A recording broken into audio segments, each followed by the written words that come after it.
Hi friends, welcome back to my channel. ఎలా ఉన్నారు? అందరు బాగున్నారా? ఇంటింటి కథ రచించిన వారు డి కామేశ్వరి.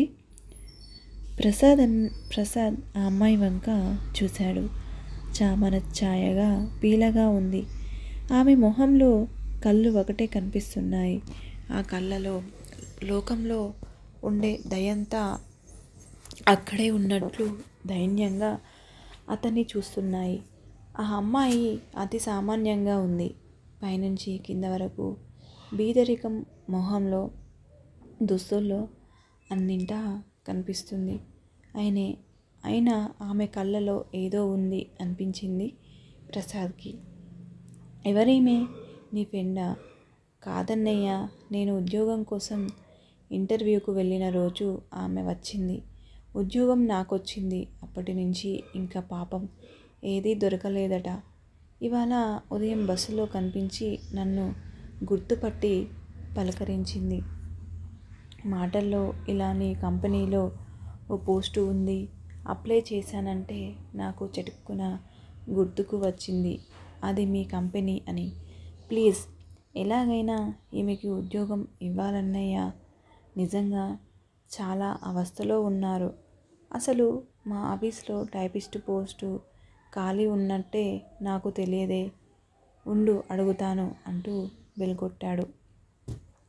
ప్యూన్ రాగానే శేషగిరి గారిని పిలు అని ఫన్నీ. మా ఆఫీస్లో పోస్టుకి వేకెన్సీ ఉన్నట్టు నాకు తెలియదు, కానీ మీ అందరికీ తెలిసింది అంటూ నవ్వాడు ప్రసాద్. నీవు చాలా చాలా పెద్దవాడివిగా, అందుకని ఈ ఆఫ్టరల్ సంగతులు నీ దాకా రావు మరి, వసంత హాస్యంగా అంది. శాంతి చిరునవ్వు నవ్వి తలదించుకుంది. అడ్మినిస్ట్రేటివ్ ఆఫీసర్ శేషగిరి గారు రాగానే విషయం అడిగాడు ప్రసాద్. అవును సార్, రేపు 16న ఇంటర్వ్యూ ఉంది. 15 మందికి ఇంటర్వ్యూ కాల్స్ వెళ్ళాయి అన్నాడు. ఆహా, అలాగా, సరే తర్వాత మాట్లాడదాం. I will now you again. ఆ 2 కాఫీలు పంపండి అన్నాడు ప్రసాద్. ఎయిర్ కండిషనర్ రూమ్లో అన్నగారి దర్జా హోదా చూసి ఓ పక్క గర్వం, అసూయ కలిగాయి వసంతకి. అతను వెళ్ళగానే ఏమ్మా, నీకు ఇంటర్వ్యూ కాల్ వచ్చిందా అన్నాడు. లేదండి, నేను అప్లై చేశాను అంది. సరే, ఆ సంగతి నేను చూస్తాను. ఇంటర్వ్యూకి పిలుపు వస్తుంది, ఆ రోజు రండి. మిగతాది ఆలోచిద్దాం. ఎంత ప్రైవేటు ఆర్గనైజేషన్ అయినా ఎవరినో ఫేవర్ చేసినట్లుంటే అనేక విమర్శలు ఉంటాయి. రూల్స్ అండ్ రెగ్యులారిటీస్ పాటించాలి. అంచేత మీరు ఇంటర్వ్యూకి రండి. ఈలోగా నేను మా వాళ్ళతో చెప్పి ఉంచుతాను అన్నాడు ప్రసాద్ అమ్మాయి శాంతితో. ఆ మాత్రానికే శాంతి మొహంలో జీవకళ వచ్చింది. ఆ అమ్మాయి కళ్ళలో నీటి పొరకు కదిలింది. అది చూసి ప్రసాద్ మనస్సు అర్థమయ్యింది. తను నిరుద్యోగిగా ఉన్న రోజులు గుర్తుకు వచ్చి ఆ అమ్మాయికి ఎలాగన్నా ఉద్యోగం వచ్చేటట్లు చూడాలి అని నిర్ణయించుకున్నాడు. కాఫీ తాగి ఇద్దరూ లేచారు. శాంతి చేతులు జోడించి నమస్కారం చేసి, ఈ ఉద్యోగం ఇస్తే జీవితాంతం మీకు రుణపడి ఉంటాను సార్. ఇంతకంటే ఏం చెప్పలేను అంది ప్రసాద్తో శాంతి. వస్తామన్నయ్య, నీదే భారం అంది వసంత ప్రసాద్తో చెప్తూ. ఇద్దరు వెళ్ళాక ఆ ప్రయత్నంగానే నిట్టూర్చాడు. బీదరికం మనిషిని ఎంత కుంగదీస్తుంది. ఆ ఆర్థిక దుస్థితే తనని నాడు ఇంత దుస్థితిలో పడేసింది. ఇదివరకు ఏమీ లేదని బాధ, ఇప్పుడుండి అనుభవించలేని దుస్థితి. ఆర్థికంగా ఎవరికి ఏమీ సహాయపడలేకపోయినా ఈ ఉద్యోగం ఇప్పించడం తనకి కష్టం లేదు. సులువుగా తానే సహాయం చేయగలడు అనుకున్నాడు ప్రసాద్. కానీ ఇంత చిన్న విషయానికి కూడా అతనికి స్వాతంత్రం లేదని, స్వాతంత్రం లత ఇవ్వదని అతను ఊహించలేదు. అప్పుడు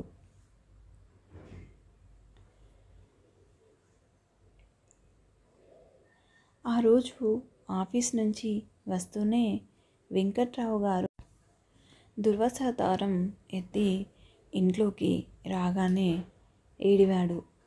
ఆ విధవ ఏడి, ఏడివాడు, ఆ విధవ ఏడి, ఆ దరిద్రుడినిలా పిలు అన్నారు. ఆవేశంతో ఎగిరిపడుతున్న గుండెలతో ఆయన మొహం ఎర్రబడింది. ఒళ్ళంతా చెమటలు పట్టింది. ప్రళయకారుడు రుద్రుడిలా వచ్చిన భర్తని చూసి తెల్లబోయింది కాంతమ్మ.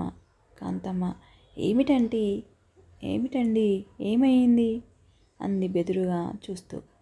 ముందు ఆ శంకర్ గాడిని ఇలా పిలు. ఇంట్లో లేదండి వాడు. కాలేజ్ నుంచి వచ్చి ఎటో వెళ్ళాడు. సంగతి తెలియక భయంగా అంది. హాహా, కాలేజ్కి నీ కొడుకు చదవడానికి వెళ్ళడం లేదే, బజ్జీలు పకోడీలు అమ్మటానికి వెళ్తున్నాడే.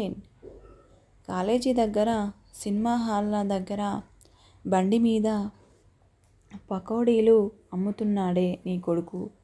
నా పరువు మర్యాద అంతా గంగలో కలపడానికి పుట్టాడీ వెధవ. చదువుకోరా అని కాలేజీకి పంపిస్తే వీడు చేస్తున్న నిర్వాకం ఇది. ఆవేశంతో ఆయన మాట తడబడింది. మీకెలా తెలుసండి? మీరెక్కడ చూశారు? తెల్లబోయింది కాంతమ్మ. ఇవాళ ఆఫీస్ పని మీద జీబులో సెక్రటేరియట్ వెళ్తుంటే గాంధీ మెడికల్ కాలేజ్ బయట వీడు, మరి ఇద్దరు కలిసి బండి తోస్తూ కనిపించారే. అప్పుడు ఆపడానికి నా ఆఫీస్ వాళ్ళు ఇద్దరున్నారు. పరువు పోతుందని వెళ్ళిపోయాను. ఆఫీస్ నుంచి వచ్చేటప్పుడు అక్కడికి వెళ్ళి వాకాబు చేశాను. అక్కడ స్టూడెంట్స్ ఇంకా ఇద్దరు ప్రొఫెసర్లు అంతా చెప్పారు. ఎవరో రోజు మధ్యాహ్నం బండి మీద రకరకాల పలహారాలు తెచ్చి అమ్ముతున్నారట. కాలేజ్ కుర్రాళ్ళట అని చెప్పారు. తర్వాత వాడి కాలేజ్కి వెళ్ళాను. టైం అయిపోయింది. ప్రిన్సిపల్ లెక్చరర్లు ఎవరూ కనబడలేదు. ముగ్గురు స్టూడెంట్స్ని అడిగాను. ఇంకెవరో ముగ్గురు వీడు కలిసి మొబైల్ క్యాంటీన్ పెడతారట. ముందు బండి వ్యాపారం ప్రారంభించారట. వీడి కర్మ కాలిపోను, నా కడుపున చెడబుట్టాడు. బజ్జీలమ్మి బతకాల్సిన కర్మ పట్టించానా వీడికి? నేనేం చదివించానన్నా? కనీసం డిగ్రీ వరకైనా చెప్పించానా? ఏ ఇబ్బందులు పడ్డా మీ పిల్లల కోసం కదా. ప్రసాద్ అలా చేతిలోంచి జారిపోయాడు. వీడిలా చదువు సంధ్యలు లేకుండా బజ్జీలమ్ముకుంటున్నాడు. నా గొంతు పట్టుకుంది కాంతమ్మ. కలవరపడిపోయింది ఆయన చెప్పింది విని. భర్త వంక ఆందోళనగా చూసింది. అసలే గుండె జబ్బు మనిషి. అంత ఆవేశం పనికి రాదన్నారు డాక్టర్లు. ఈ సంఘటన ఆయనని దెబ్బతీసింది. మీరూరుకోండి, గాబరా పడవద్దన్నాడు డాక్టరు. రానివ్వండి, వాడి పని నేను చెబుతాను. మీరు ఆవేశపడ్డారంటే మళ్ళీ మొదటికొస్తుంది మీ స్థితి. చదువుకోరా నాయనా అంటే వీడు చేస్తున్న నిర్వాకం ఇదా? వాణ్ణి ఇంటికి రానివ్వండి, అసలు సంగతేమిటో అడుగుదాం అంది కాంతమ్మ ఆయన్ని సాంత్వనపరుస్తూ అంది. Thank you for watching. ఈ వీడియో మీకు నచ్చినట్లయితే లైక్ చేయండి, షేర్ చేయండి. ఏమైనా తప్పులు ఉంటే క్షమించండి. కామెంట్ సెక్షన్లో కామెంట్ చేయండి, సరిదిద్దుకుంటాను. Thank you.